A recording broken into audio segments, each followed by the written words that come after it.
ಏನದು? ನಾನು ಖರೀದಿಗೂ ಹೋಗಿಲ್ಲ, ಏನೂ ಹೋಗಿಲ್ಲ. ನಾನು ಯಾವುದೋ ತೋಟದಲ್ಲಿರೋದನ್ನ ಮಾಡಿಬಿಟ್ಟು ತೋರಿಸ್ಬಿಟ್ರೆ ನಾನು ಪ್ರತಿ ವಾರ ಒಂದೊಂದು ತೋಟಕ್ಕೆ ಹೋಗ್ತೀನಿ.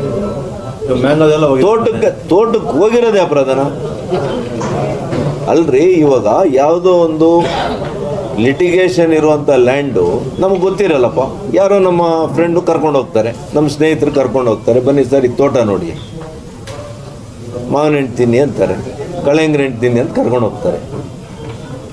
ನನಗೂ ಮಾಲೂರಿಗೇನು ಸಂಬಂಧ?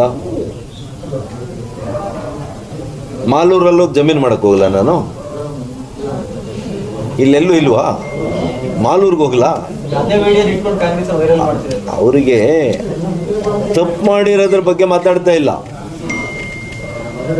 ಯಾರು 50 ಎಕರೆ ಜಮೀನನ್ನು, ಸರ್ಕಾರಿ ಜಾಗವನ್ನು ಎತ್ಕೊಂಡು ಹೋಗಿ ದಾನ ಮಾಡಿರೋ ಜಮೀನನ್ನು ಇವತ್ತು ಮಾಫಿಯಾಗಳು ತಗೊಂಡಿದಾರಲ್ಲ, ಅದು ಹೆಂಗಾಗಿದೆ ಅನ್ನೋದ್ರ ಬಗ್ಗೆ ಆನ್ಸರ್ ಒಬ್ಬನು ಮಾಡ್ತಾ ಇಲ್ಲ. ಹಾಗಾಗಿ ಸತ್ಯ ಏನಾದರೂ ಇದ್ದರೆ ನೀವು ಹೇಳಿ.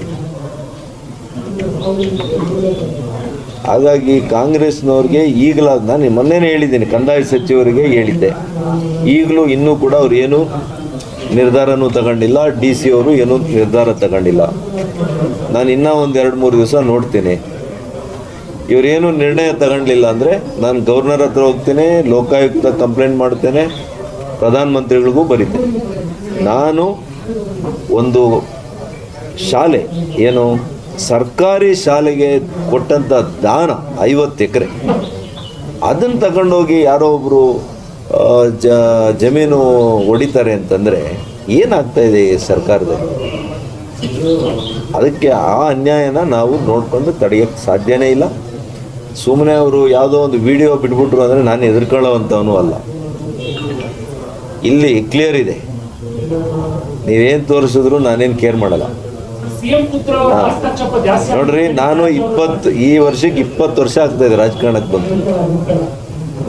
ಒಂದೇ ಒಂದು ಕಪ್ ಚುಕ್ಕೆ ತಗೊಂಡಿಲ್ಲ ಸುಧಾಕರ್. ಒಂದು ಕುಂಟೆ, 1 ಇಂಚ್ ಜಮೀನು ತಪ್ಪಾಗಿ ನಾನು ತಗೊಂಡಿಲ್ಲ, ತಪ್ಪು ಮಾಡಿಲ್ಲ. 1000 ಎಕರೆ ಈ ಕೈಯಲ್ಲಿ ಕೊಟ್ಟಿದ್ದೀನಿ ಬಡವರಿಗೆ, ಪರಿಶಿಷ್ಟ ಜಾತಿ, ಪರಿಶಿಷ್ಟ ಪಂಗಡ, ಹಿಂದುಳಿದ, ಅವ್ರ ಮುಖ ನೋಡಿಲ್ಲ, ಅವ್ರ ಪಕ್ಷ ನೋಡಿಲ್ಲ, ಅವ್ರ ಜಾತಿ ನೋಡಿಲ್ಲ, ಕೊಟ್ಟಿದ್ದೀನಿ. ಇಲ್ಲಿವರೆಗೂ ಒಂದೇ ಒಂದು ಅಪವಾದ ಇಲ್ಲ ನನ್ನ ಮೇಲೆ. 22,000 ಜನರಿಗೆ ವಸತಿ ಕೊಟ್ಟಿದ್ದೀನಿ ಇದೇ ಕೈಯಲ್ಲಿ. 22,000 ಜನರಿಗೆ ವಸತಿ. ಅದನ್ನು ನೀವು ನಿಲ್ಲಿಸಿದ್ದೀರಲ್ಲ, ಇದರ ಕರ್ಮ ನಿಮ್ಗೆ ಹೆಂಗೆ ಹಾಂಟ್ ಮಾಡುತ್ತೆ ನೀವು ನೋಡ್ತಾ ಇದ್ದೀರಿ.